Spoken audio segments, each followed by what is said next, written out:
The business end of the season has arrived with 8 teams left to battle it out for the 2022 Premiership glory. Watch all finals games live and loud at West Ashfield over the coming weekends. This September, bring the whole family to dine at the Garden with brand new spring lunch and dinner specials introduced by the Bistro. Head to the website dining page to find out more. Book your table today. Available Monday to Thursday. And for more information, visit westashfield.com.au/the-garden or follow them on Facebook or Instagram at West Ashfield. And West Ashfield, for those who don't know, is at 115 Liverpool Road, Ashfield. And welcome into another episode of the West Life podcast. I'm your host, Josh Barnett. We are sponsored by West Ashfield Leagues, the best place to watch the game or the games. No West Tigers games to watch for a while, but you can watch the semi-finals live and loud at West Ashfield and grab a feed and a nice cold beer there. Maybe find some other West Tigers fans hanging around to mourn the worst season in the history of the club. So, and we're also sponsored by MG Pump Solutions. Later on, we'll work out who the MG Pump Solutions Player of the Year is. It's pretty much a 2-horse race at the moment. It's kind of, but we'll see what happens there. Please give us a follow on the socials at Westlife Pod on Instagram and Twitter. And if you would like to support and take part in the show, patreon.com/Westlife. Probably good time to do that with our special guest coming on Thursday's show. If you want to submit a question for this West Tigers star player that's coming back on the show on Thursday, your question will get 100% answered if you join the Patreon and give us a subscribe on the YouTube channel. I see YouTube finally. They're very slow, YouTube, with the notifications to say we're going live. So if you're waiting for us to go live, YouTube always takes its goddamn time. Facebook, goes live, gives a notification literally the second after I hit go live. So welcome to everyone on the YouTube. Give us a subscribe, like, all those good things. And then, Twitter and Instagram, go to, there's a link in those profiles, and that's where you can find all of our stuff. My usual co-hosts with me again, will be here all the way up to the grand final. We're trudging on.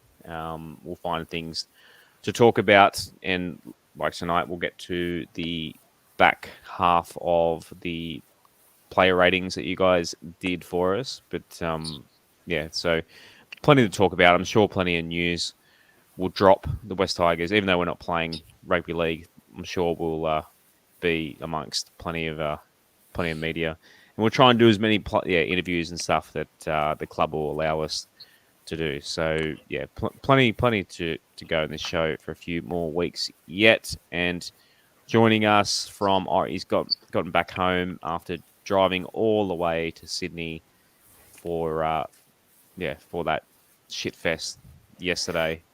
As I saw you at the game, you and your brother at the game yesterday. Again, I mean, just I guess nice to you can say. I'm sure you'll come back to Sydney because your dad's here, but it's just a lot less sad drives home for you now, I guess. Yeah, that's right. G'day, Josh. G'day, Rob. G'day, everyone listening and or watching. I never thought I'd say this, but I'm bloody glad that season's over. The footy's usually been something for me to help me through what can be a long year, something positive, something to look forward to. But this year's been quite the opposite of that. Unfortunately, we've had 5 games where we should have won, and 4 of them we did. So yeah, just a poor season overall. I drove up to Sydney to watch 12 of our games. That's half the season. And I've only driven home as a winner twice. So that kind of puts the nail in the coffin on what the season's been. It was a bit of a disappointing one to be there watching yesterday as well. I ended up driving home straight after the game pretty much. So got back home reasonably late last night, had a bit of time to think about everything along the way, had those questions about do I renew, do I not renew for next year? Am I willing to put myself potentially through another season of suffering? But I've still got plenty of time to think about that. The auto renewal for us members isn't until middle of next month, so I've got probably about 4 or 5 weeks. Thanks for the reminder. Left for that. But yeah, happy to be back doing the show again. Looking forward to seeing what else we get up to over the rest of the final series. We'll be here, unlike the Tigers. Yeah, plenty to talk about too. Yeah, the membership wise, I don't know what I'm going to do. I mean, I'll be a ticketed member in one capacity or the other, but I was very lucky this year. Like obviously, Gussie got us into a game. Shane got me into another Combank game. My dad got me into the Chairman's Lounge yesterday, which was pretty good. I took my son to his first ever NRL game, and he was in the Chairman's Lounge, literally sitting. We were sitting literally as in front of the podium where Lee was making his speech. So that was pretty funny. But so he got his first game. So the result didn't really mean that much. It was more about Father's Day for me yesterday. The season was over. So, yeah, seeing my son getting excited over planes flying over Leichhardt Oval, and there was plenty of music being played for every single try being scored. That got him a bit excited. He couldn't, obviously, a two-year-old doesn't really give a shit about the on-field stuff. So it's it was a day I'll remember, but the game itself is pretty much a blur at this point. So giving out a 3-2-1 will be tough. Mr. Bashara, how are you feeling this week? Are you glad the season's over? And obviously, you watched the game from home yesterday.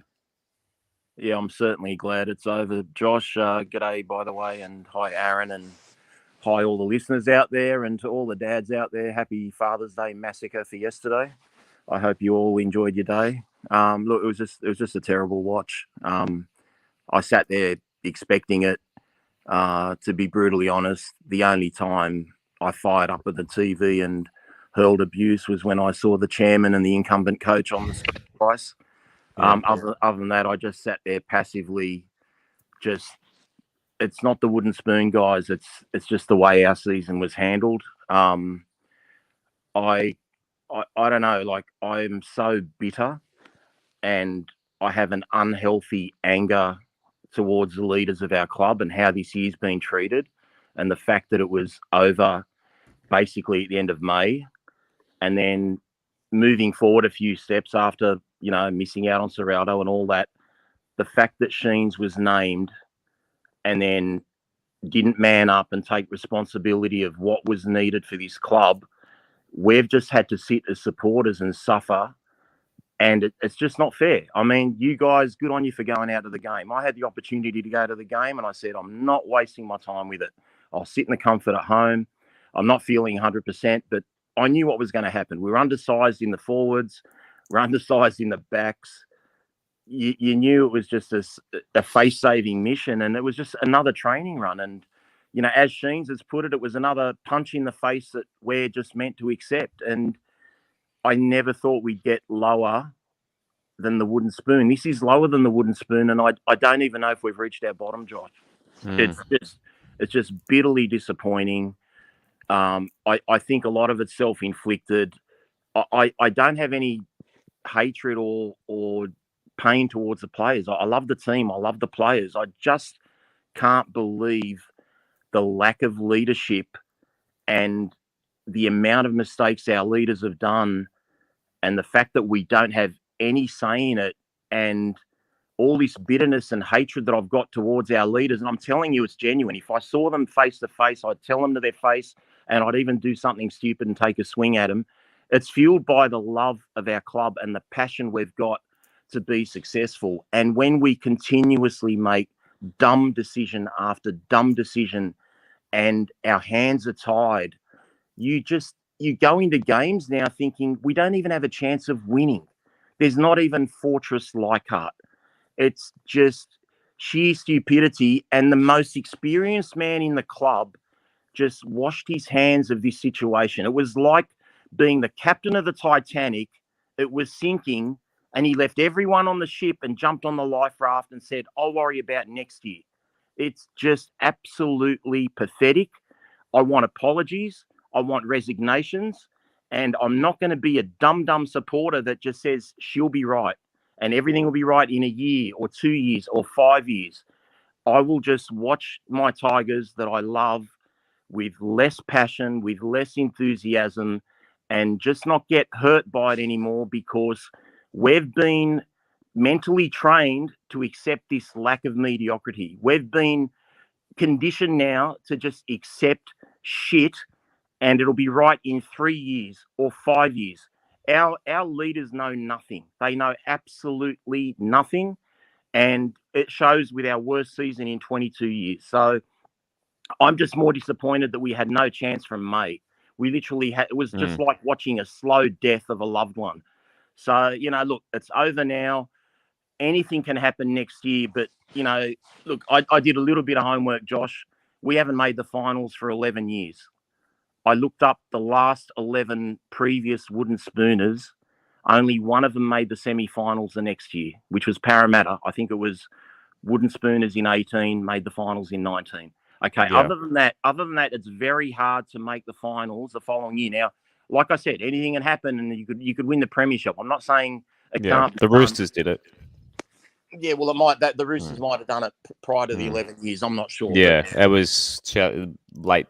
Yeah, it was a little bit before. Oh, well, that would have been 2010. Yeah, they went from spoon to grand final against St. George. Yeah, but look, it is what it is, and where the problem is the wooden spoon, and the lack of success within the club. It belongs to all of us, but at the end of the day, our leaders put us in this position, and they're just saying, we've just got to suck it up. Well, I don't think we have to suck it up. And as a Balmain and West Tiger supporter, I've seen 3 finals in 30 years, and this is the worst I've ever seen this club. Like, our football department is literally brain dead, okay, in a corpse-like state, and it's being kept alive by the life support, which is the financial profit of the club.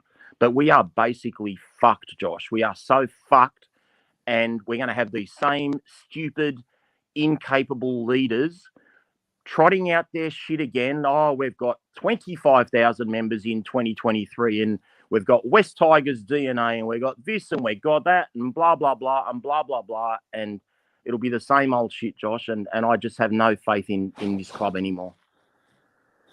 Yeah, it definitely reflect. I mean, Paul Kent was saying similar things on the media tonight. I saw someone in our comments ask about what Paul Kent said. We'll get to that soon. Shouts to Darren, who sent us a message through the socials, fan of the show. Had a chat to him, and he said he agrees with all the things that you've said, and Tripper, and basically, he just asked basically how does one get. He actually said to me he'd love to see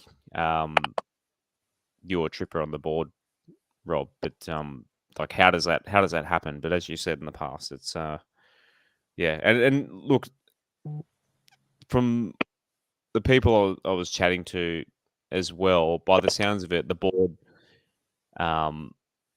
they're not agreeing with each other. So it seems like there's different opinions floating around.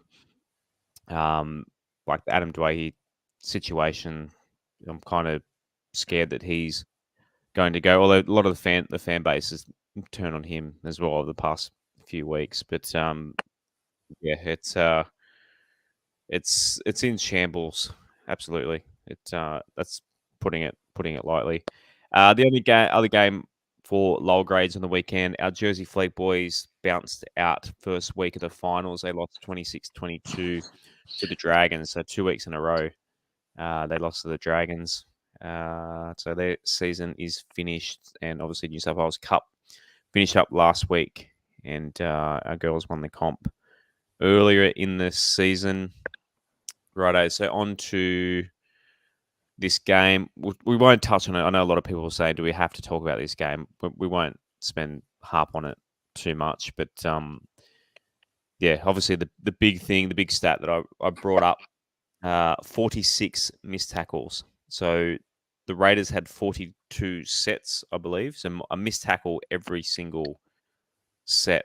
Like, it was just like amateurs, putting it lightly, as like the defense in that first half, like it's beyond like unprofessional. Like they were just, the Raiders were just, we made them look like superstars. Raiders fans are going off as if they're bloody going to win the comp. They'll probably bounce out next week against the Storm anyway. But just like not even having a go. It's just, you and I both. I left the stadium early, mainly because my son was getting a bit ratty. But for anyone who stayed for that whole 80 minutes in a West Tigers gear, I commend you all. So it's just pathetic. Pretty much. The thing that stood out to me the most was players like Kelmer just not even trying. He kind of just reached out. The player ran straight past him, and he just put his arm down and started walking back towards the try line. Like, why do you even bother putting the jersey on if that's the way you're going to play? Like, you can hardly even call it playing. Like, he was one of the players. I'm not going to like single him out or anything, but he was one of the players who didn't really do anything in attack either. When we did get the ball on very rare occasions, as you can see by the tackles made there, they've had to do nowhere near as many as we did, and they missed hardly as many, like less than half as many as we did. So it was just pathetic. It was lazy. They didn't really put on a performance that the dads in the club could be proud of. There were very few players out there who tried. It was like half of them had already gone to Bali. They were already on the plane. Yeah, and a few of them already, living with 1 foot out the door. I mean, of that squad, there's probably only 4 or 5 of them that are probably going to be in our round 1 team next year. But Rob, like, just the fight in this team, and on Adam Dewakey, a good comment from, where was it? Benjamin on YouTube. Reed Dewakey, I think he's preserving himself because others in the side gave up and he doesn't want another bad injury. Do you think that's part of it, Rob? Like, do you think this is like Adam is looking at guys around him who just don't want to put in now, and he's at his wits' end as well? Perhaps in previous weeks, Josh, I accept what Aaron's saying about a couple of blokes didn't look like they were really giving it their all. But to be fair, I actually thought there was effort there. We were just totally outclassed, undersized, and outperformed, and they got a roll on. It wasn't like there were 4-man overlaps on tries or we numbered up. They just better ball movement, better decoy runners, everything in faster motion. Even when we made tackles, it took 3 or 4 of our guys to pull down one of their guys. It wasn't like a Storm performance in the Sunshine Coast where we weren't even having a go, or the Roosters the last 60 minutes where we weren't trying to tackle. There was a lot of effort there we just sucked. Okay, there's just Yeah. there's just no other way to put it. Yeah. I'm not, and honestly, guys, like I can't imagine being one of those players yesterday because if you go through man by man and you have to look at the forward pack and like New Brown was one of our better players, but you compare him to Adam Elliott in terms of weight. You compare Tom Freeband, to a Harawira Naira or a Hudson Young. I mean, we literally were giving 8 and 10 kilos away on every forward position. As you're going to talk about Kent later, I heard him say it tonight, and we heard it again previously with the Roosters game. It was men against boys, but we do a lot of stupid things ourselves, Josh. And we had a great comment in the Patreon comment. We've got the most left-handed left winger playing on the right wing that can't carry the ball in his right arm. Like Ken Mamalo's the left winger. We keep saying with Brent one leg Naden, at the moment. with He one was leg. he was strapped to the he looked like the $1 million man. He had that much strapping on. You could tell he wasn't right. Like, why play him in the last game? It wasn't fair on him to put him out there. I felt sorry for Ken. The try that he scored, Josh, was a regulation put down for a right-handed winger. He just could not get that ball in his right arm. It was just like, I'm not used to this. And he's on the right wing. We've got Brent Naden on the left wing, who's a freaking right centre. So, okay, it wouldn't have stopped their forward pack. But the point is, our own club don't even know our players' best positions. It's just, you ask 80% of our fan base where they play Ken Mamalo, none of them are going to say right wing. Like, we literally have... It's like we're doing it on purpose. It really is. It's almost like we want to come last. So if by some chance we come 14th or 13th next year, we can say, oh, look at us. We've improved. We're on the way up and get all this West Tigers bullshit club PR spin going from, the politician Pascoe himself up to Hadja Pentelis. Like it's just, I just don't get the footy basics. Like, I can bash and do what I want to the leaders of the club, but why is Mamalo on the right wing? Why is Naden even playing on the wing? Like, you see how Toa tackles? Toa's had one good defensive game, which was against Newcastle, where he literally made some really good head-on tackles on Bradman Best. Every other time he's been in the centre position, he looks like a kid. Okay, he's not a first-grade centre. Yet we've got Brent Naden, who played in a grand final 2 years ago, and we've shunted him on the wing. This club doesn't even know what's good for themselves, mate. Even though we don't have the cattle, we still don't play him in the best positions, mate. We need some fucking IQ in that club because we've got none right now. Yeah, that's crazy. It's just so many obvious things that are left out. So, a stat I tweeted out today. So, our worst seasons. I was thinking today, what were our worst seasons ever? So I kind of looked it up. So obviously this year, 4 wins, 20 losses, 342 for, 623 against. So our worst record. So it's a tie. The least wins we've ever had is 7, and we've done it 5 times. So 2002, 2003, 2013, 2017, and 2020 we did that, but there was 4 less games. So yeah, those years were 7 and 17. In terms of conceding more points, 2013 we conceded 687. So that's another 60 on top of. Obviously, I think Benji Marshall was going through a shoulder recon. Then we'll kind of into a rebuild then. But 2017 only 571 conceded. So in terms of points scored, 342. The next lowest is 386 in 2013. So 44 below the worst amongst that bunch. So as you had a pretty good stat you were mentioning off air before, what was it? So looking at the Wooden Spooners records since we expanded to a 16-team comp in 2007, we are the 3rd worst out of all of them. The worst was obviously the Knights of 2017, where they won one game for that season. That was against us, and they got a draw against the Raiders. So a win, a draw, and 22 losses is the worst.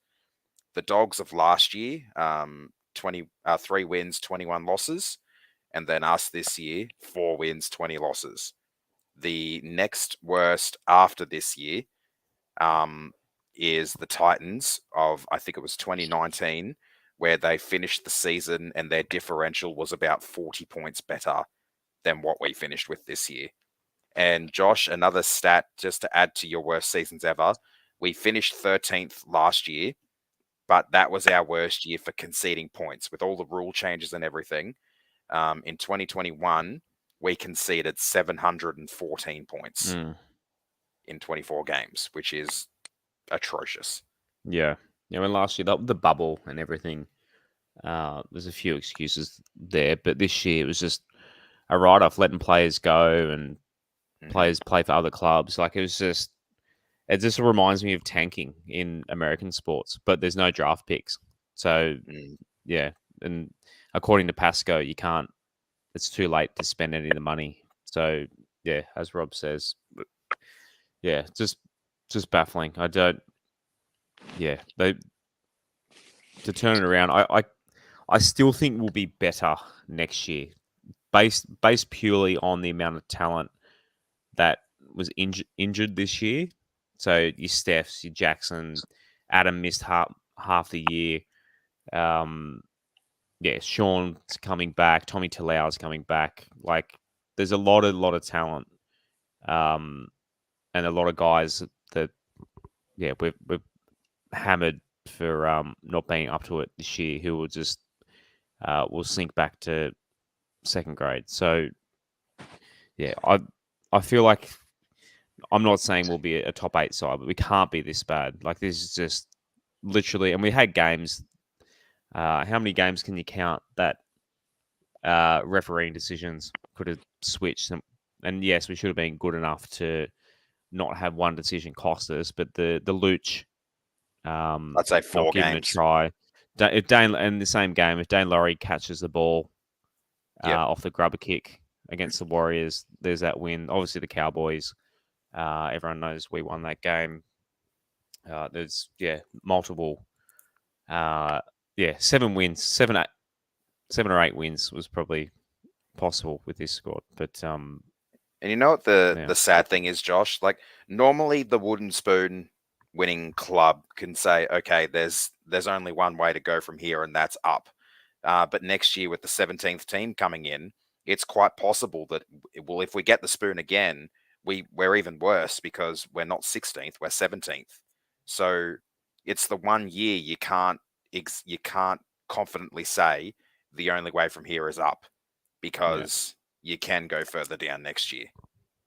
Chris on Facebook, the Titans, I completely forgot that was this year. I thought last 2 years kind of blend into each other. The Jock Madden drop on the buzzer against the Titans, obviously the Dragons last week. If it doesn't touch Dragons the first time we played them. Plugger's foot. Yeah, it's just you could probably circle 6 games. That I just think, with the talent that's going to come back next year from injury, and obviously 2 very, like, Api Coruscant is going to do a lot, and obviously Papa. It's like, I do think 2023 will be better. I don't think we're going to win a premiership or anything special, but yeah, I am looking forward to round 1 next year. I do think we'll have a team that's competitive, but there's a lot of money to be spent. A lot of decisions that need to be made that hopefully are the right one. Anything to add to that, Rob, before we throw this game in the pit of fire? Oh, look, just on the stats that you put up there with the previous years, I think one really damning stat is the attack, because never has the game suited attacking football more than this year, with the repeat sets and the faster play, etc., etc. So that 342 in some of those previous years might have been a 280 or a 290. So, I mean, everything's bad. Just on what you're saying about next year, I mean, that's all well and good, but if Appy and Isaiah cop an injury or something, like, we need them to play the whole year. And, it is Tim Sheens. You don't know where Tim Sheens is going to play them. Appy could end up at halfback and Papali'i on the wing. Like, you don't know. And that's the thing. As supporters, we have to put all our faith in Tim Sheens now. There's just no other choice but to say Tim Sheens has to do it. And I just can't do that. I'm sorry. I'll just watch and I'll cheer the team, but I'm just going to be a realist about it all. Just the ladder, if anyone wants to throw up. Yeah, right down the bottom. The Warriors end up coming second last. I only realised that today. Didn't really look at the ladder until the Titans for and today. against was better than they jumped the Knights and 13th. Warriors, so that they jumped up a couple. Yeah, the Warriors 2 wins ahead of us. So if we had beaten the Warriors in that game, what are they? Minus 292. We could have almost jumped them. That loss to the Warriors at Campbelltown could have swung that. But anyway, let's not dwell on it. So onto the news. So 5 guys that have been confirmed to be leaving. James Tarmow, he hasn't announced his retirement, but he's not going to be re-signed. Kelma Tuolagi obviously going to Manly. Luke Garner going to Penrith. James Roberts announced his retirement. Rob, did that catch you off guard? Were you surprised by that? Oh, I'm not surprised. Obviously, the club's told him they don't want him next year. The sad part is he would have been going better than any of the centres we've got at the moment that are playing centre. So, yeah, look, I mean, he's had a lot of injuries. He's had a few mental issues as well, and he's obviously not feeling up to another pre-season or whatever the case may be. But I'm sure he's been tapped on the shoulder. Like, I don't think he wants to go on a train and trial again. So, yeah, it was a little bit of a surprise, but our roster needs a complete overhaul, guys. So we've got to turn over as many players as we can real quick.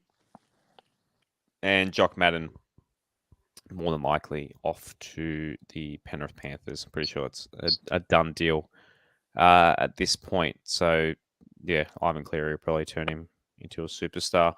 Other bits of news. So, Buzz Rothfield kind of...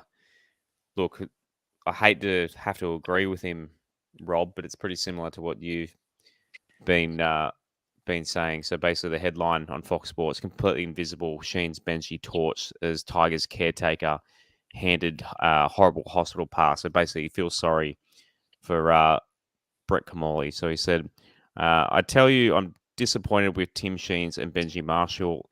They've been appointed as coaches long term over the next 5 years. They've been completely invisible." This is on the Big Sports Breakfast today. I think Tim Sheens has thrown a horrible, horrible hospital pass to Brett Kamali. How's my Buzz Rothfield impersonation? Not too bad, mate. Not too bad. Yeah. Look, I think it's unfair to throw Benji in that because Sheens is employed as head of football. I'm not a Sheens fan, but in terms of who was available at that club this year, he was the most experienced man. We tried to get Serraldo. We lost him. Serraldo's team came back to him and said it needed an experienced man to move this club forward. So what does he do? He throws an interim coach under the bus just so that he doesn't ruin his record. Although his excuse is, I have to prep Benji and Robbie for next year. Well, like I said to you a few weeks ago, if you've been given a new job and you can start fixing it straight away, you start fixing it. And I said that even 2 months ago, and now a lot of the media are running with the same thing, but it's not any genius call. It's bloody common sense, and I do not understand. Rothfield himself said Sheens has this itch to coach again. Dave Riccio said he has this itch to coach again. This was his chance. Even if we lost every game or won one out of our last 10 games like we did, we could have had better performances. There could have been accountability from the players because they say, you know what, this man is coach next year. We can't just turn it up. And we know there were a number of games where certain players turned it up. So I just think it is one of the most poorest things anyone has ever done. And I will never forgive Sheens for this. Like, I truly hate him, like with a passion. I just despise him. So, yeah, he just threw all of us under the bus and we had no hope for quite a long time. And you never thought we'd go backwards after Madge got sacked because you think we're going to be putting things in place. We've got nothing. We've got no systems in place. There's just nothing going on. It's like, we're going to put all the new systems in November. We can't change things now. It's too late.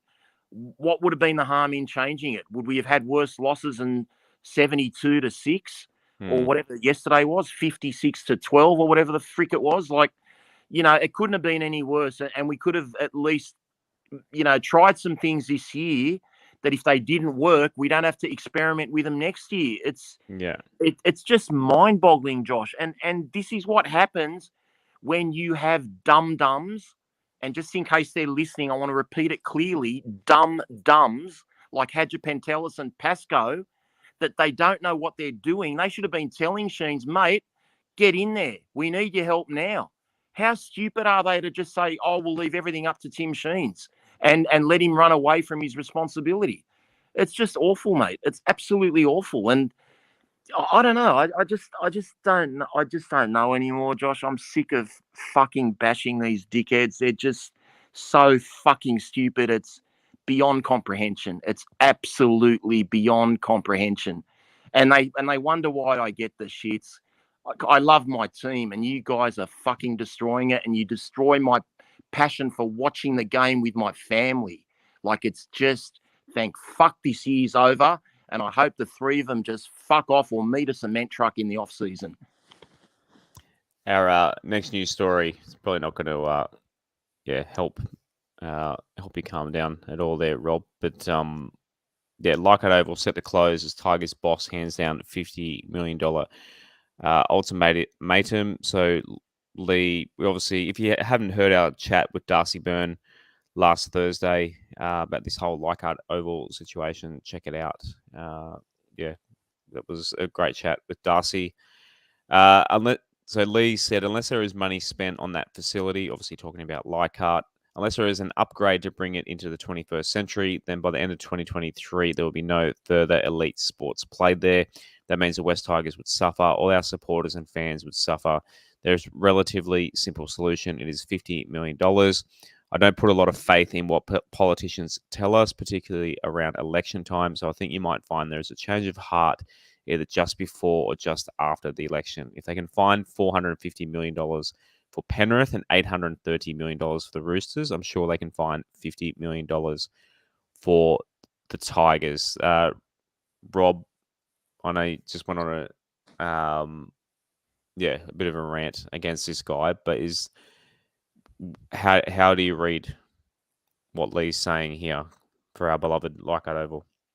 Well, he's saying what we're all thinking and all wanting, but I think it's laughable that he says he doesn't believe what politicians have to say, because I don't believe a word that comes out of his mouth anyway. Like, he's just hopeless. Like, he's incapable, and full stop. But in terms of Leichhardt, as I said to Darcy Byrne last Thursday night, we've got so many sports that use Leichhardt Oval, and a lot of junior sports that use Leichhardt Oval as well. I think if Liberal do renege, which they shouldn't, and it's really poor of them, I'm sure if Labor get in next March, we will get Leichhardt saved. If the deadline's the end of 2023, I think we'll be fine. It'll get saved at the 11th hour, but we can't wait till that 11th hour. We've got to keep the heat on Perrottet right now and just try and get this over the line, because but to say that we're not suffering, we're suffering already, guys, whether we play at Leichhardt or whether we play at Pratton Park, Lidcombe Oval, Campbelltown, Birthgrove Oval, we're suffering already. It doesn't matter where we play, we're just getting our ass kicked from pillar to post. But we need Leichhardt Oval. Yeah, it's just we can't take a trick on any aspect at the moment. Our ground's literally falling. One of our grounds is literally falling apart. Teams falling apart. Not good times. Right, before we head into the player poll, the player ratings poll, just a reminder: Tiger Fit. So these sessions we're training in Sydney Olympic Park Monday and Thursday nights. If you want to come along, and I know a couple of Tigers fans are joining us in the next week or so. So if you want to come along and improve your fitness, it's the weather's starting to warm up slightly, although it was a bit breezy yesterday at Leichhardt. But great time to start getting your health and fitness up and running, and lose a bit of weight before heading to the beach this summer. So if you want more info about this, send us a direct message in the socials or podcast at westlife.com via email. And I'll get back to you. Righto. Player rating Josh, poll. just before we go to the poll, Josh, Sure. I stumbled across another piece of news. I guess you could call it news. Not long after we went live, and it's an article on Zero Tackle that was posted yesterday, confirming that Nofaluma will be returning to us next year. It's basically just said that. Let me see if I can find the quote I was looking for. It was a personal thing for myself. I came down to Melbourne to gain some leadership and see some of the leaders here, how they are. It starts with the leaders, he said. That was my focus in coming to Melbourne, not just be a better player, but to get an understanding on how to be the best for your teammates. Yeah. Well, who posted that one? There's nothing in the members' email, so I can see.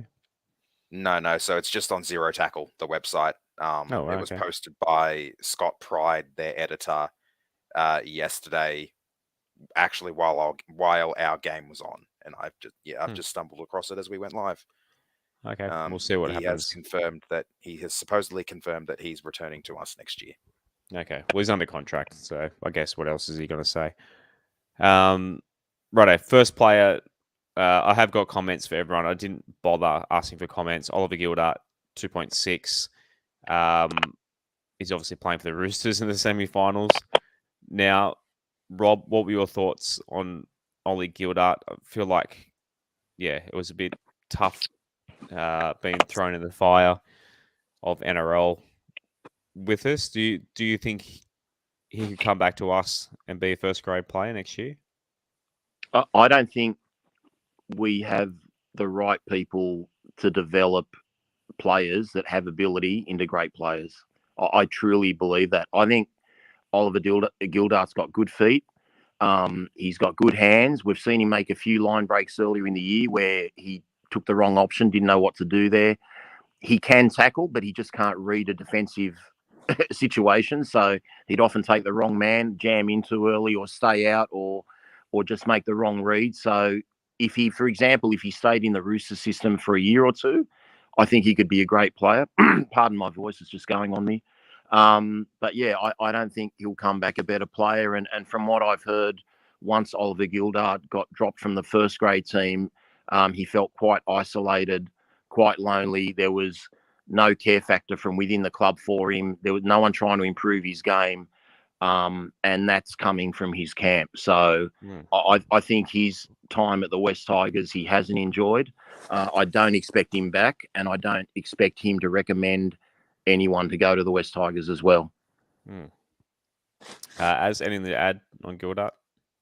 No, Rob's pretty much summed it up. There's potential there in the right system. We just didn't see it because we don't have the right systems yet. I'll be interested to see if that changes over the next few years with Sheens, Rob, and Benj in charge. But yeah, for now, it's a bit of a shame he didn't quite get to show us what he can really do with some time and some practice in the NRL. But yeah, good luck to him next year because I don't think he's going to be with us either. Right, on to James Roberts, the next back. So a couple of comments I've added to you guys. Thanks to everyone for submitting. So I pulled out some good ones. So Jezza said about Jimmy was putting together some nice performances early on, but once again got injured. Darcy said, hard to know what goes on in terms of selections. Looks like the club is focused on developing the younger outside back, so wasn't really going to get a good look at him. Jordan said he deserves another train and trial. Obviously, the news of him retiring hadn't broken yet. And he was given a 5.0, so a pass mark for Jimmy Roberts. Does that surprise you, Rob? It doesn't surprise me this year, Josh. As I've said previously, last year, I wouldn't have had a bar of Jimmy Roberts, and I would have said get rid of him last year. And I know he didn't play many games this year, but to be brutally honest, the games that he played this year, he did much better than I expected. His defense was a lot better. In 2021, he never threatened to make a break or make meters. When he played this year, he looked dangerous. So I really feel he's got tapped on the shoulder to move on, which is fair enough. I mean, I do think his body's a little bit busted. So I don't think we'll ever get 20 games a year out of him. But what he gave us this year, Josh, I actually think is more than fair. I thought he was actually quite good. He really was. And I was his harshest critic the year before. So, but you just got to call it as you see it. I thought he was really good. As anything to add to that? Yeah, I kind of went a little bit lower than that with Jimmy, because I agree with Rob that he was a bit better this year than he was last year, and his performances overall were quite a bit better. But I just felt like we didn't get to see the impact out of him that we potentially could have, because we focused a bit more on the younger guys. Plus, he spent a fair bit of time out injured as well, so didn't play all that many games. Disappointed to see him retire, because I thought he may still have a year or two or something left of good footy in him, because he's only 29, I believe. So yeah, quite on the young side for retirements. But we've had Chanel Harris-Tavita retire at the age of 26 this year too, so you can't really look too much into that, I guess. Back injuries are a tough one to deal with. Right, David Nofaluma up next. So Chris Cohen said, disappointing with effort for the team. Can clearly see when he's frustrated on the field. For every meter made forward, there are at least 5 meters sideways. Wish you could go back to tuck, run, and tackle bust. Cohen said, I love him, but it just looks like he doesn't have the passion or heart to play for the team anymore. And that showed in his attitude on off. I think he meant on and off field drama. I think the failures of the club during his career wore him down mentally. Looks so much happier at the Storm. Simon English said simply, what happened to Noffzilla? As thoughts on Noff when he was a West Tiger this year? Yeah, Noff's been one of my favourite players for a fair while now. I love the passion he brought to the club. I remember seeing all those Twitter gifs of him with the logo on the jersey and stuff like that. There was one from a game at ANZ. There was one from a game at Leichhardt, and just that passion and that pride he showed in that he always brought to the jersey and to the club. It just didn't seem to be there this year, which was really disappointing, because he just, like, you could see it with like Cohen said, with the off-field drama. He didn't need to do that stuff. It was a matter of, I don't know. I feel like ever since he had the leadership group role taken off him last year, for whatever reason they did that, I forget. That was a while back now. It just seems like we haven't had the same Noffa. I hope that when he does come back, he has learnt some lessons from Bellamy and the rest of the Storm system about what it takes to be a leader, what it takes to lead your team, and to be a good role model for the younger players in your team. And he can bring that back, and the team on and off the field can be better as a result. It was really disappointing for me to see Noffa have the year he did, and for him to be sent away to Melbourne. Like I said when he first left, I hope it's a good experience for him. But yeah, I rated him. Oh, what did I rate him? It was a while back now. I think I rated him a 5. I think I gave him a bit of a middle of the road rating there. 5.9 for Noffa was the average. Anything to add for Noffa, Rob? Look, I think he does get our sets off to good starts. He always catches the ball on the full. It always takes 2 or 3 men to tackle him, or even if they don't tackle him, he disorganises the defence, which gets our go forward good. I don't think he was as bad as everyone's saying this year. It's clearly the off-field issues, as Aaron said, that have really upset the club, and probably why they loaned him out to Melbourne to try and straighten him out a little bit. And when you think of that 5 captains that we had this year, to think that Mamalo had been there less than a year and he was named as a club captain, as opposed to Nofaluma, who was going into his 10th season as a West Tiger. I mean, that's pretty damning that, Noffa wasn't held in high regard by the playing group. So, look, hopefully he comes back a better player. I personally don't think he fits into this high-speed, up-tempo game that Sheens and Marshall are talking about. I don't know if anyone watched the game last week against Para, but Melbourne threw a perfect cutout ball to Noffa, and he was clear. And if that was Addo Carr, it was a try. And because it was Noffa he started shimmying back inside. So I think our club really want lightning wingers. I know Noffa said he's coming back. I think that might be more over price tag than anything else. But look, I love the bloke. I just don't think he fits into what Sheens and Marshall are looking for. On to Asu Kepaoa. So Robert says, or said, it shows some of the physicality needed to become a first-grade NRL player, although there are questions over whether he has the top 2 inches to succeed. Unfortunately, he will be remembered for 2 key lapses that greatly contributed to the losses against the Cowboys and Dragons. Brendo said, has shown flashes of what he could be, but development has been hampered through injury in 2 years without reserve grade. And Tim, he's come a very long way from the winger who couldn't catch when we signed him. Good footwork, can score or set up for his outside man. Our consistently best centre. Few raps for Kepa there, Rob. He's definitely improved, Josh. I can't agree with all that defensive stuff. He's charged out of the lines a few times and left holes for tries and stuff like that. As we touched on a few weeks ago, he had Gagai ran over 200 metres against him at Campbelltown. He definitely has improved. He's obviously not a winger because he's not a good high catcher of the ball. I don't think he's a starting centre, but he could turn into a good backup replacement if someone gets injured. But if he's our starting centre next year, I think we're in trouble. 5.0 was the average for Kepa. Anything to add there? Yeah, that Rob summed it up pretty well. He's shown a lot of improvement in the attacking side of his game this year, but defensively he's just made a few poor decisions. But I can only hope that gets better with age and experience. I think I rated him maybe about a 5 as well, so a middle of the road signing, because he was rocks or diamonds. He was either really good or really poor, or sometimes a combination of both. Adam Dewakey, so this one will be interesting.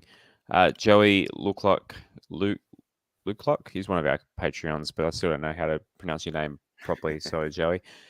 His defense and decision making needs a lot of work, but you can't question his effort and passion. Needs to be the long-term 6 of the club. Douglas Ward says, looked like he cared for about 3 games and lost interest. Needs to stop demanding the club do this and that with him and start focusing on the team. I kind of hope he goes there next year.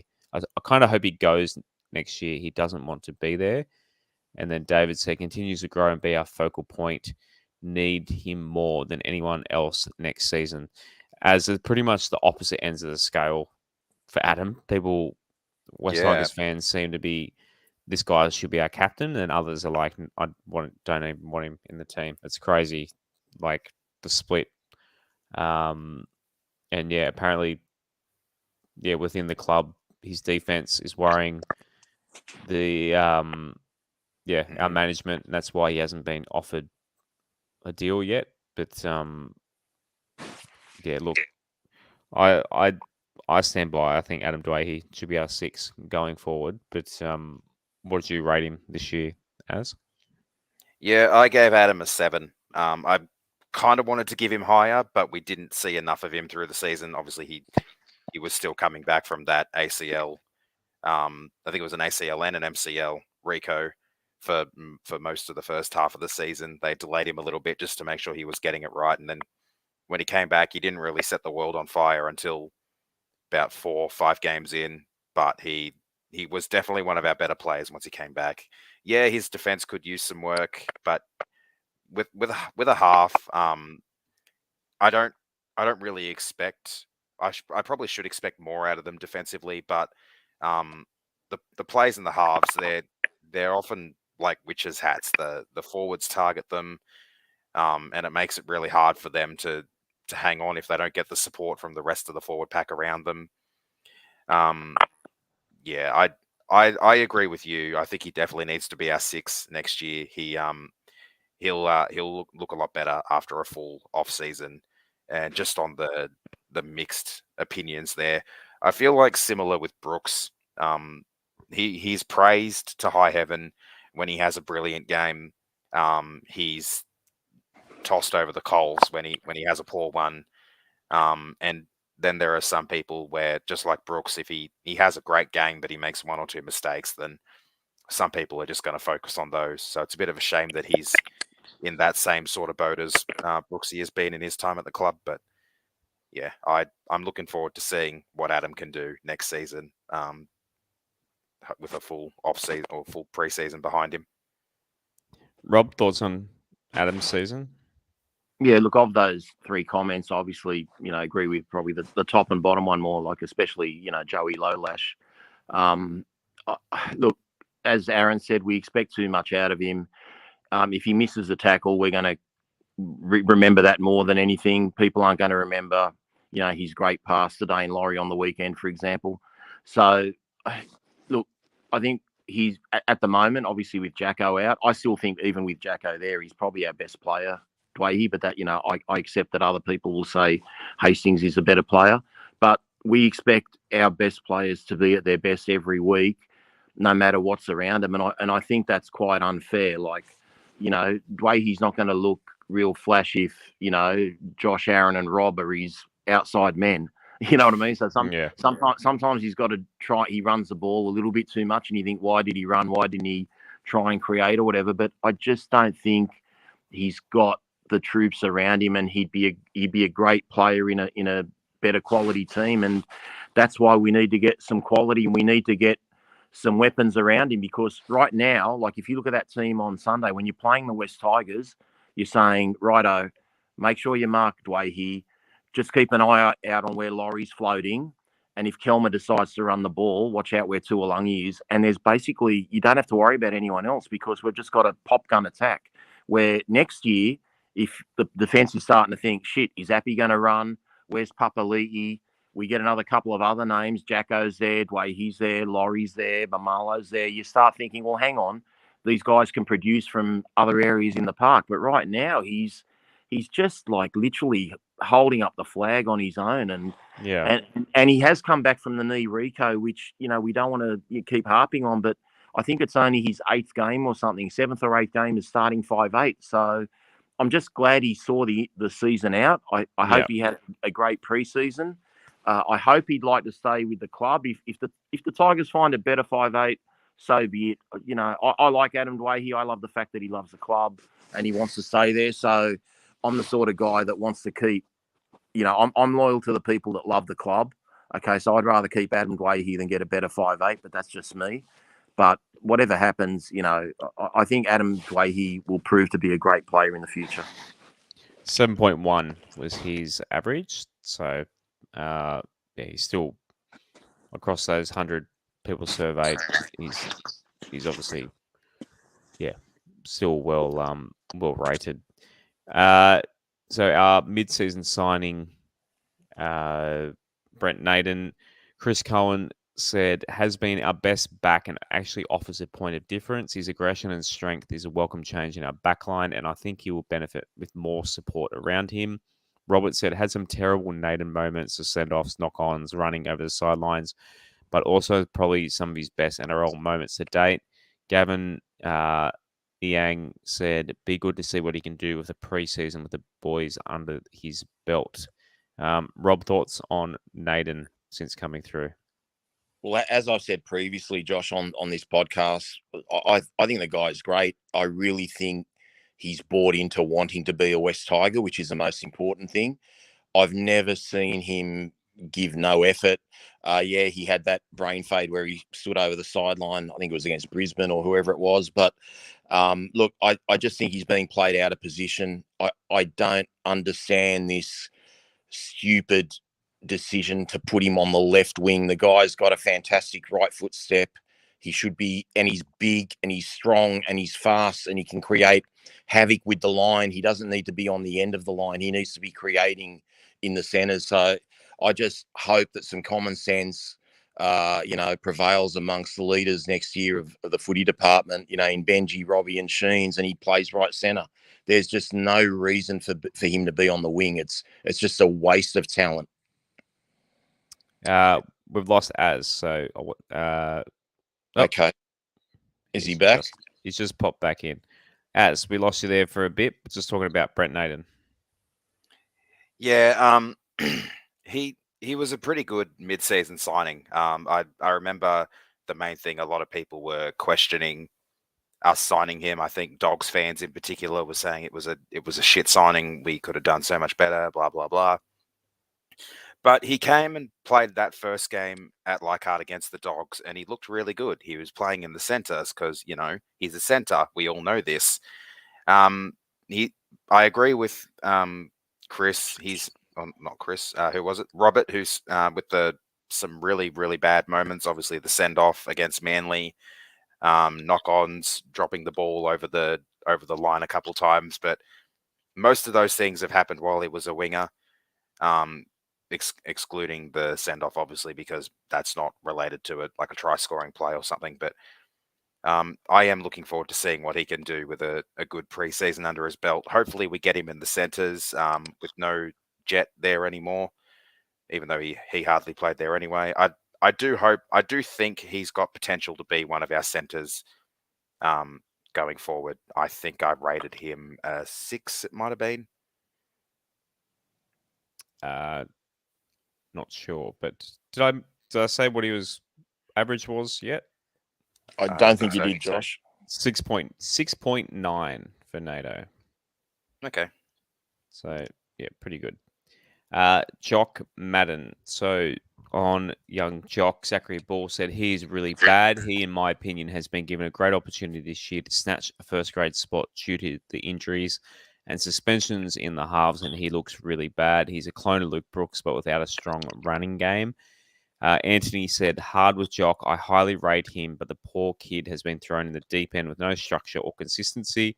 Would love to see one full season with him, Adam and Jackson. Unfortunately, can't see that happening with outdated, stubborn old prick Sheens at coach. Boyd said, a true halfback controls the game. Good kicker, good vision. Should be looking to re-sign as our long-term 7 before another club snaps him up. But that's obviously already happened. As thoughts on Jock Madden? Geez, quite contrasting comments there from Zach. Yeah, I did that on purpose. I tried to get people that rated these guys high and the lower ones as well, just to kind of get, different views.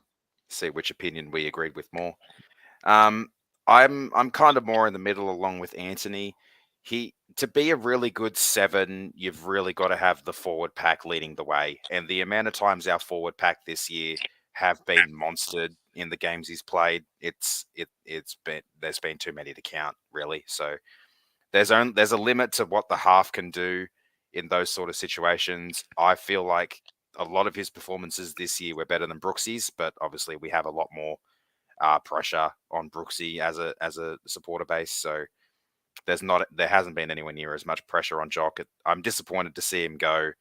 I feel like with a bit more work, there's a lot of potential there. Obviously, the Panthers and training with Nathan Cleary is going to help him out a lot. So that'll probably grow his game. But yeah, disappointed he won't be with us going forward. I hope though that means that Jacko will be in the 7 next year with AD, because Brooksy. Yeah, I don't know. Maybe there's still plans to ship Brooksy off. Maybe not. Who knows? I can't remember what I rated Jock. I think I might have given him a 5 or a 6.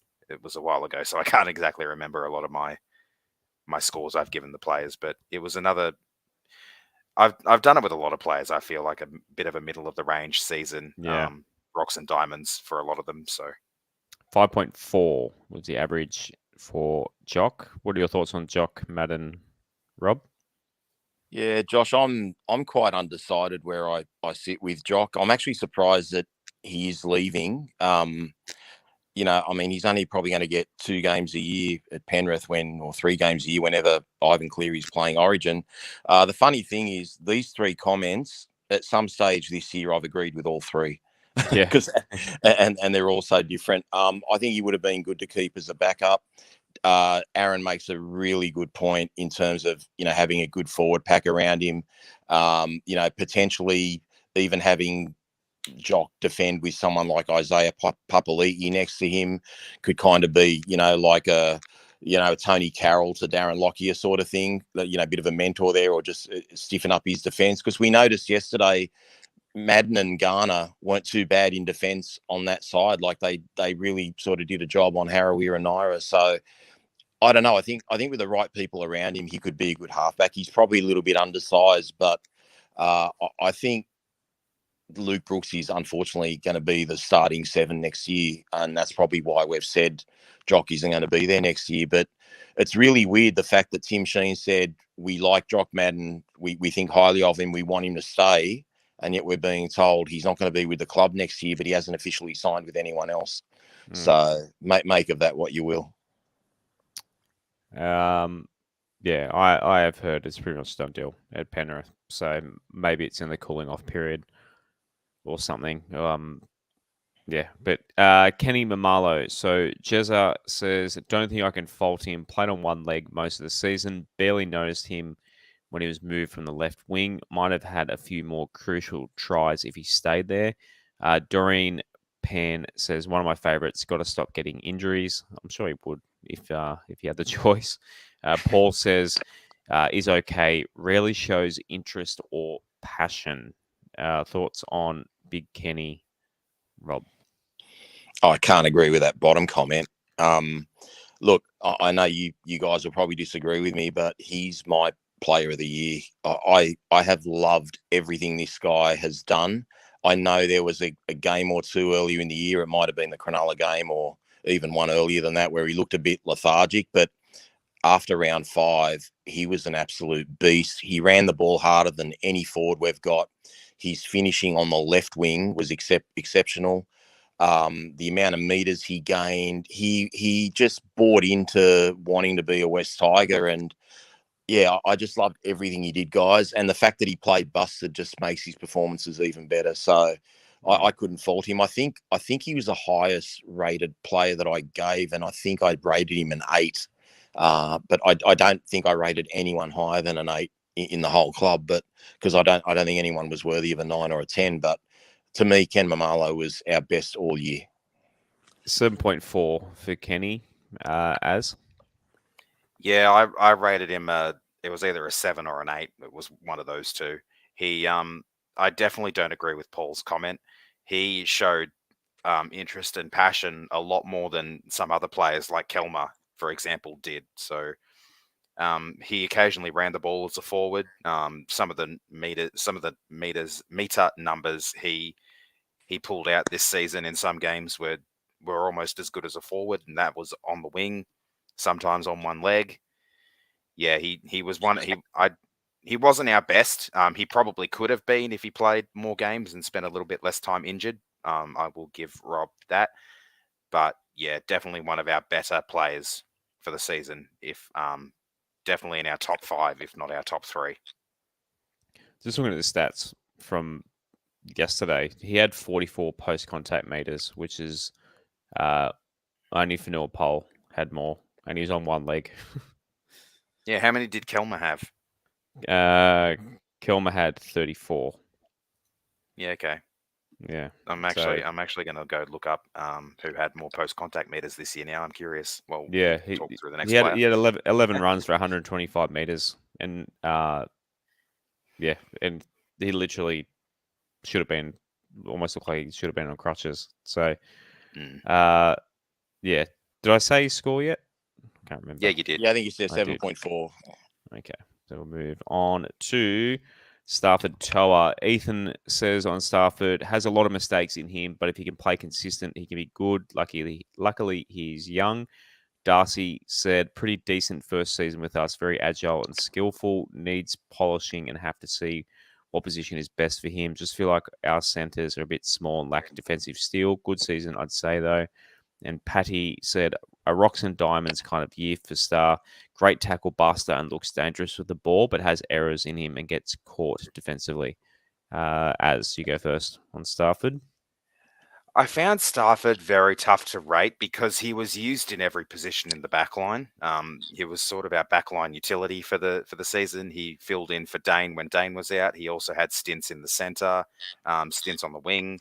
So I found it really hard to give him a rating because he was here, there, and everywhere. I think I ended up going with a 5 or a 6. He had some really good performances in the one while Dane was out earlier in the season, but then he came back, was playing in the centres. I think it was against the Rabbits, that second game where Dane came back, and he was awful defensively. I think 4 of the tries the Rabbits scored that game were down his side. So it was definitely a rocks and diamonds season. Not sure how he's going to go next year. I feel like he'll be one of our depth players potentially. Not sure what Tim and Benji have in mind in regards to what they'll be doing with him. Rob? Look, definitely a depth player. As Aaron alluded to, like his first couple of games were on the wing, and he was really safe under the high ball. I think it might have been the Gold Coast game. He had really good numbers that day too. Didn't make a mistake when he filled in for Dane. Again, very safe under the high ball. Not exactly a great ball playing fullback in attack, but just filled in a role. He's not a centre defensively, although he's got really good feet in attack. So for me, he's not a starter in our back line at all, but he's a more than adequate backup fullback or backup winger. I don't think he's a backup centre.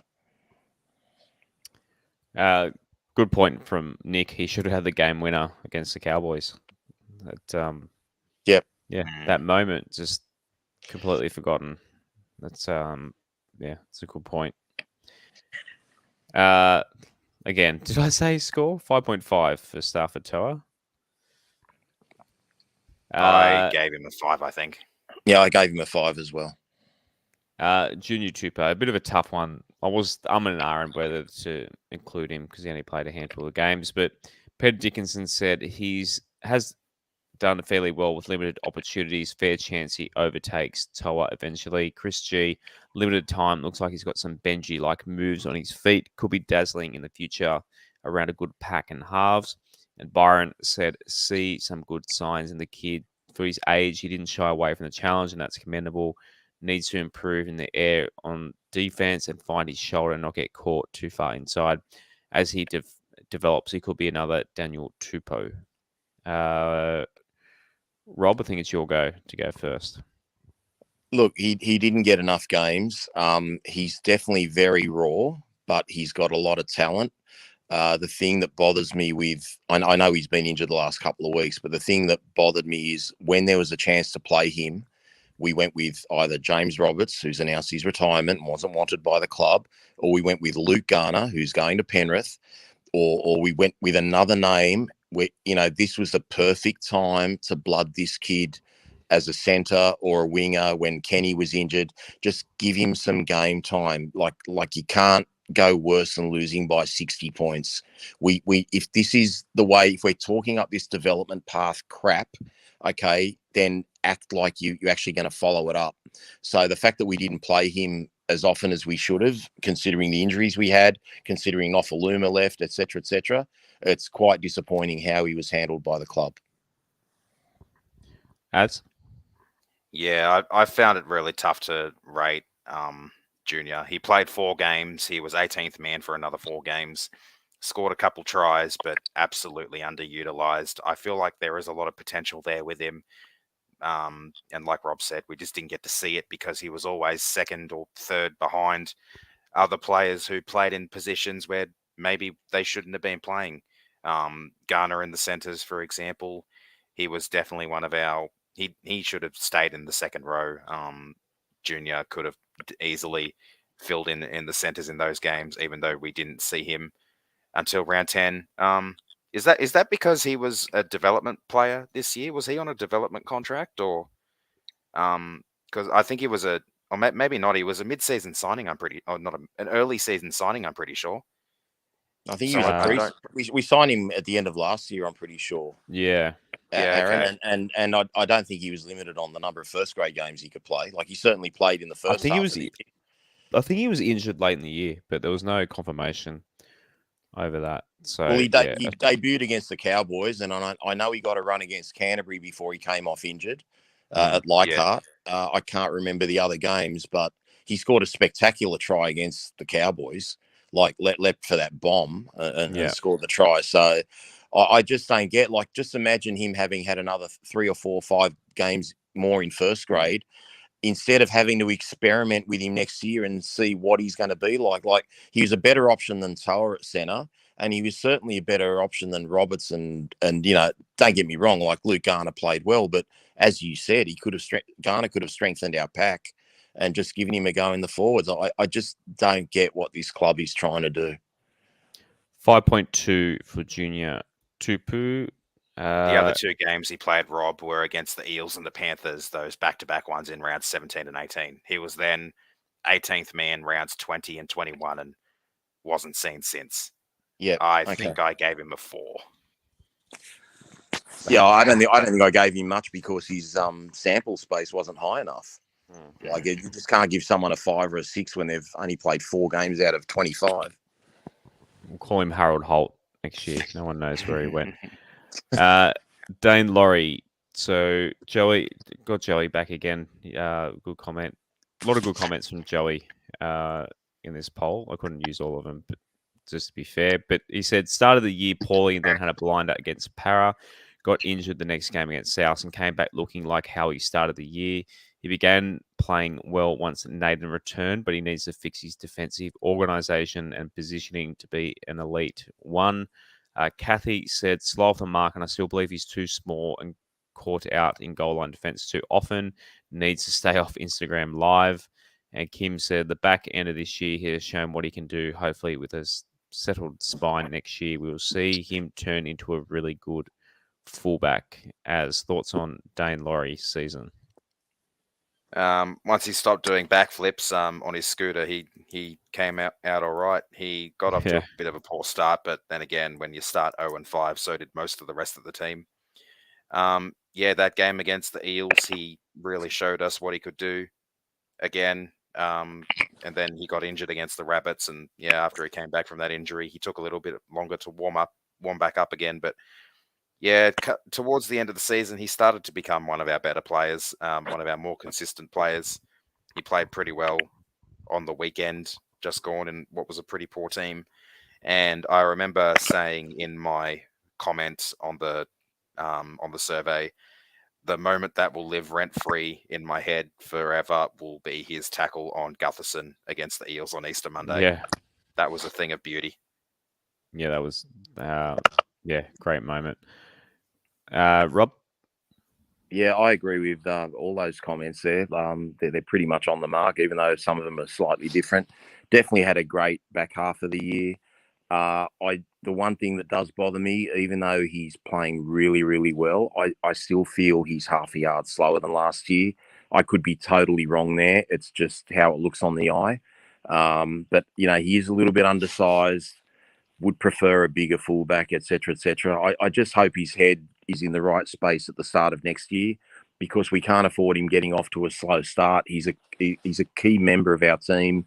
He's got one of the spine positions. He's got to do a lot of talking from fullback and organising the defence.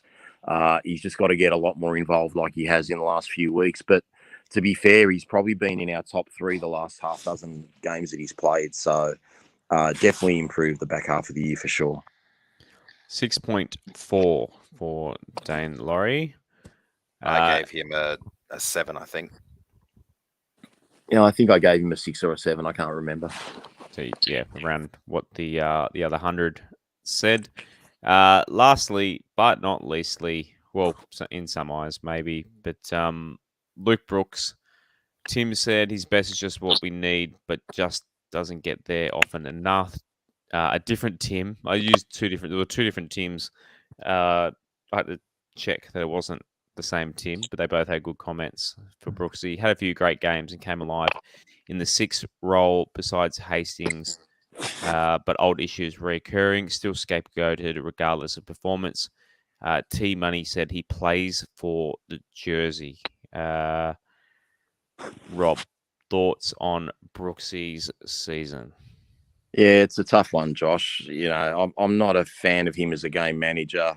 I've never questioned, his effort or his passion, or, to be brutally honest, I don't know how he blocks out the outside noise, because the amount of crap that he's copped, whether it's warranted or not, in an era of, bullying and suicide and all that sort of thing.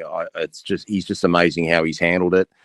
But just to be constructive, he is not an organising number 7. His best games were against Parramatta and South when Jackson Hastings was number 7 and Brooks was number 6. So if we make the decision that Adam Dewakey is number 6, personally, I don't see Brooks being a number 7, but it looks like that's how it's going to pan out, and we're just going to have to live with it. And look, I don't like the Brooks bashing, but there's certainly games where he hasn't done well. But to be fair, if Jock Madden's playing behind a beaten pack, so's Luke Brooks. But at the end of the day, Luke Brooks has had 8 or 9 years, and he's never been a game manager. And if he hasn't been a game manager by now with us, he never will. If he does go to another club, I think he'll thrive. But to be brutally honest again, who doesn't leave the West Tigers and plays worse? Like literally every player that leaves our club. Aaron Woods. Well, okay, Aaron Woods is one. I'm glad you named one, because really, like, I find it hard. I find it hard to find many players. Like, I think Ryan Madison's 2019 season was elite for us, but I just find every player that goes to another club just walks into a better system and looks like a first grader. Point in case Matt Eisenhuth, who looked like crap with us, and he knows his role in the Penrith team and just goes about his work and does it properly. But even Noffa looks better in the Storm jersey. So yeah, I don't know. I just Brooks. Esan Masters, good shout on YouTube from JM445. Esan Masters being better. Oh yeah, After he was worse. Yeah, he dropped off. But to be fair, he couldn't tackle when he was with us anyway. It's just he's played for New Zealand when he was with us. Yeah, he's attacking. Look, if Esan Masters could have kicked straight, we would have made finals. But that's another story. But look, Brooks is just one of those. It's got to the point now where if Brooks makes a mistake, it's just magnified by 10, and that's just the way it is. When you got someone on $1 million, they expect him to perform better. But yeah, I don't think I rated him highly. I think I might have rated him as a 5, but love him or hate him, I'm not going to deny he doesn't try, but he's just not an organizer, full stop. Your thoughts, Aaron? 4.9 for Brooksy too, which I think is just pretty funny. He literally just below a pass mark for Brooksy. Yeah, I gave him a 5 as well. We definitely saw some of his better performances when he was wearing the 6, especially in those wins against the Eels and the Rabbits. So he's definitely got the potential there. He's always had the potential there. We just don't get the chance to see it often enough because, like you said, Rob, he's definitely not a game manager. He thrives better when he's got that game manager and he can do the running. And I think I said it earlier in the season, when he's got that extra little bit of time to think, he makes better decisions. And when he's the 6, he has that time because Jacko or whoever's there as the 7 is the one who's making those rapid fire decisions. So it's a bit of a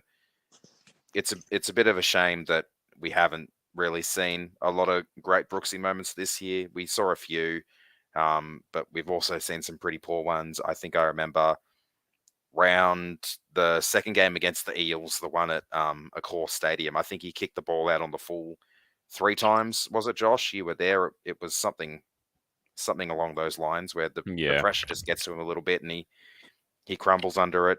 I feel like, if the club wants to move in the right direction and cut Brooks some slack as well, then it'll be best to part ways with him. But I don't see it happening. I do think he's going to be the 7 going forward, but who knows? Maybe having Benji and Robbie as attacking coaches might bring out the best in Brooks.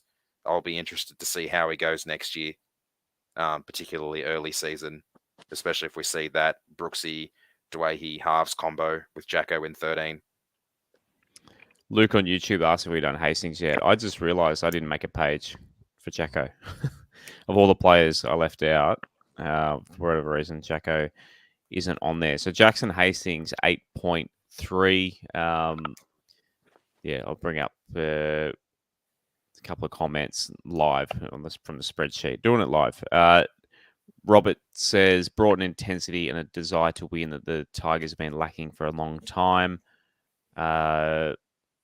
Brendo says brings great direction and leadership that has been sorely lacking. Definitely play to build a team around. Who didn't rate Jacko? Who's given Jacko? Let's call someone out. Who's a Jacko hater? There's a lot of 8s and 9s in It's going to be here. hard to find one, Josh, when you got an average of 8.3 over 100 people. Yeah. I think you'd be lucky to find anything lower than a 5 there. Yeah, if you find a 7, go with it. There's a couple of 7s. A couple of 7s. 7 from who's that? Will. Will says our best back, but the team looked better with him at lock. Should be re-signed and captain. So hard marker. Will. He's giving him a rap, but giving him a 7. Yeah, pretty much everyone loves Jacko. Oh, hang on. I found a 5. A 5 from Zachary, one of our Patreons. When he got the 7 jersey, we finally looked competent. I really just wanted to see Hastings and AD in the halves together just to see what we could do with it. Has great leaderships, but sometimes overplays his hand. Hard. Yeah. That was worth a 5, according to Zach. That's a pretty good comment for a low mark. Yeah. I wouldn't really say I agree with him overplaying his hand, but he definitely is a great 7, and he did a role as 13 as well. Obviously, if Joffa, not Joffa, if was it Joffa? Is that I forget. Anyway, he I agree with Benjamin there. He definitely lifted us off the canvas. The games against the Eels and the Rabbits again that we won, he was a superstar in those 2 games. I still have very vivid recollections of you having the picture behind you when we were doing the review of that first the Jesus win, Josh. picture. Yeah, the Jesus picture with Jacko's face. I feel bad for him because it seems like for a lot of the middle part of the season, he was playing with that foot injury. He was trying to play through it, and he clearly wasn't himself while he still was dealing with that. So it's a bit of a shame that we didn't get to see the best of him for as long as possible, but he's definitely going to be somewhere in our team moving forward. Definitely need to keep him, definitely need to build the team around him. I feel like if we go up the ladder, it's going to be in big part to Dewakey, Blore, Twal, Jacko, Papali'i, and Coruscant all in the team next year. So with all those guys back and potentially a few others as well, we're looking a lot better. So Jacko, I gave him an 8. I would have given him like an 8.5 if I could, but yeah, I gave him an 8. Rob, thoughts on Jacko? Can you hear me, Josh? It says I can. Yeah. It says my mic's muted. Okay. Yeah, I just muted because there's a little bit of I could hear you like fiddling around with the mic. There's a little bit of like rustling sort of noise coming through. It's probably me hitting the mute button on and off. To be fair, I've been coughing like a you know what. Look, Jacko's just a real interesting one, and I think it's one that we have to make 100% decision on what we're doing with Jacko this year, because if we're going to play him as a lock, then obviously he's got to keep that 100-kilo frame sort of body shape the way it is. But if we're thinking of playing him as a number 7, he's got the whole off season to drop a bit of weight and improve some speed. I don't get why he's not number 7. I thought he was a lock, but after seeing him play as a lock, I don't think he's as impactful. I've said this before, but the knock on Hastings is that he's too conservative with his plays, whether it's a bomb, whether it's a grubber kick, whether it's a pass, where Luke Brooks will push the boundaries and go for that risky play even if it doesn't come off. I know Sheens and Benji are talking about this up-tempo, fast game, etc., so we need pace in the halves. Personally, I think it's more important to have pace between the ears, especially if you're number 7. And the fact that Hastings makes so many great decisions really quickly, I think that more than makes up for a lack of foot speed. I'd love to see Hastings in the halves with Dewakey, as Aaron alluded to earlier.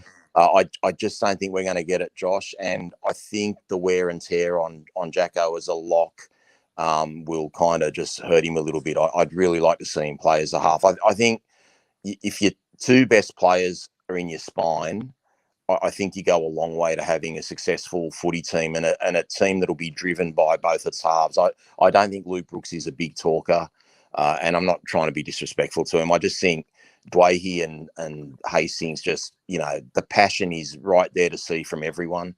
So, yeah, I'd like to see Hastings at 7, but it's not going to happen. Yeah, we'll see what happens come next year. Go lucky I didn't forget to talk about Jacko. But right, to finish the show, our 3-2-1. So this will determine who is going to take home the awards. Who wants to go first? Somehow find a 3-2-1 for that shit show yesterday. I'm easy, guys. You want to go first then, Rob? Okay, So, Rob. Okay. Scissors, paper, rock. Sorry, guys. Look, 3 points. I guess I'll give it to Laurie. He looked, from what I saw watching the game, mostly unemotionally, it looked like he was, pretty much trotting out most of the game. So I'll give him 3 points. I hope it doesn't affect the overall winner because I know he's had a really good late run. I'm going to give 2 points to Luke Garner. I thought he made a couple of good runs. The only try Timoko scored, who was his opposing centre, was off a grubber kick. And they pretty much stopped Timoko and Harawira and Ira all day down that right edge of Canberra. So I thought he did quite well. And even though I'm not a fan of New Brown playing number 13 because he's too small, I just thought New Brown tried his ass off. So, and he's definitely a depth player. He'll definitely be a great backup for Appy if we keep him. And obviously he'd be okay in a pack as a number 13 occasionally if the rest of our pack was pretty big. But the fact that we got a few more smaller blokes with him in that pack didn't go well for trying to stop the likes of Papali'i and Tapane and Elliott and all these other guys yesterday. So 1 point to New Brown. Az? Yep. So I remember last week you guys asked if I had a sneaky bet on who was going to win because it looked like according to you guys, it looked like I was trying to get Joffa over the line. Yeah. So with that in mind, my picks for this week, I'm giving my 3 to Dane as well. From what I saw before I left, he was definitely one of our better players. He tried, he put in the effort, he scored a nice try. Not a huge fan of the swan dive when you're down 42-0, but it is what it is. Maybe it was nice for him to just celebrate that one. I'm going to give my 2 to New Brown. I feel like he had a pretty decent game as well. Again, in a pretty poor team. And again, I'm giving Pole my 1 point because I'm just looking forward to seeing what he can. I'm just looking forward to seeing what he brings to the team after a full preseason next year because he's taken to first grade like a fish to water. He's looked good. He's looked promising. There's a lot of potential there, and he looked good again in losing side yesterday. So yeah, I'm going to give no points to Joffa this week. There you go. Yeah, that kind of pretty much seals it. So I've got Dane as well. So it's Dane running away on his scooter with this award. Now, for 2, I had Vanilla Pole in my head as well. So I'll give him my 2. For 1, that's tough. It's tough finding the third person. Yeah, New Brown definitely deserves a point. Fingers crossed. I want to hear that he's re-signed because it hasn't been officially confirmed yet, has it? New Brown re-signing. So fingers crossed that that happens. So drum roll. The winner of the MG Pumps player of the year for us is Dane Laurie. So he ended up with 71 points. Joe Fingawi with 56. Jackson Hastings in third, still with 47. If you do per game, I guess Jacko probably wins it. There. Average. Yeah. Yeah, if you average per game, Jacko probably wins it. But that's not what it's about. It's about being the whole season. And then Kenny 38 and Luke Brooks 22, AD 21. So AD per game, probably not far off. As well. So we'll try and we need hit up Shane, see if he can build us a trophy, get like a pipe or something that we can ship off to Dane Laurie. Yeah, see what we can do. Maybe a skateboard in the shape of a wooden spoon. The award's about us, not him. Oh, okay. Yeah, you make a trophy about who. It's for MG pumps. So I need like a pump on a bit of wood or something. But I don't know. We'll put it up on the socials and see if Dane, reacts to that. But yeah, Dane Laurie is our winner for the year. Right, just before we go, so I teased it a little bit earlier in the show. Thursday afternoon. So Sean Bloor said he's going to come back on the show, and he said he'd love to do the live show as well. So Sean Bloor is going to come on live, and answer questions and that sort of thing. So the Patreon guys, chuck your questions in the in the Discord, so I can tee him up ready to ask Sean at 4:30 on Thursday afternoon. So he couldn't do evening, so I don't know. You can tune in on your way home from work or something. Yeah, so 4:30 Thursday afternoon rather than Thursday night. There's no footy. There's no Thursday night footy in the semis, is there? There's no footy on anyway. No, so, we start on Friday.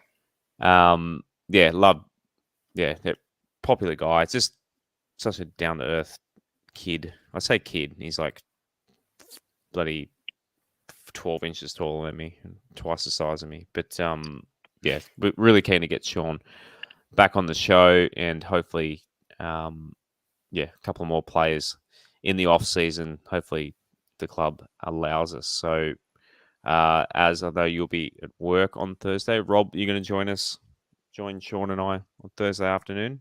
It's the first I've heard of it, Josh, but I will make sure I clear everything to join you. Legend, yeah, doing it live. Yeah, I should have let you know off air, but that's all good. Yeah, 4:30. I might have to see if I can get my lunch break at 4:30, so I can at least get half an hour in with him. Yeah, do what you can. It's a bit of an awkward time, but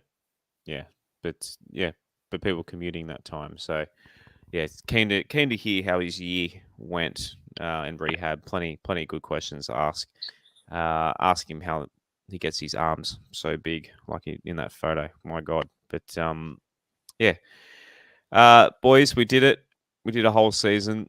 As I said, we've got a few more weeks to go. We'll go right up to the grand final.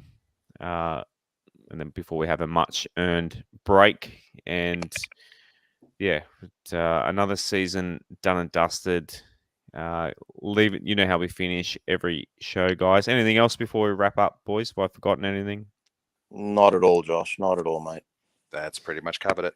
Again, Rob, thanks for pushing through. I know you're battling a little bit at the moment, but and every West Tigers fan that tunes in, we appreciate you all. To the ones that come up to us when we're at games, throughout the season. I know us three and Shane have all had people, tell us they love the show, and we really, really appreciate every single one of you. So, tell your friends. We'll keep going with a bit more content and start looking at 2023. But we'll see you on Thursday with Sean Bloor. And until then, boys, as always, go the Tigers. Until the day I die, go the West Tigers. Go the Tigers. For listening to another episode of the West Life podcast. As always, we are sponsored by West Ashfield Leagues Club and as well as MG Pump Solutions. If you could please subscribe if you'd love to hear us again. We're going to have episodes twice a week, every week this season, Mondays and Thursdays. So we're going to, as the season rolls in, be sure to catch us every week. And if you can, give us a like on the socials, so at Westlife Pod on Instagram and Twitter. Search for Westlife Podcast on Facebook. And if you'd like to take part in the show, patreon.com/Westlife. It's just a couple of bucks a month to help grow the show. We'll see you again next time on the Westlife Podcast.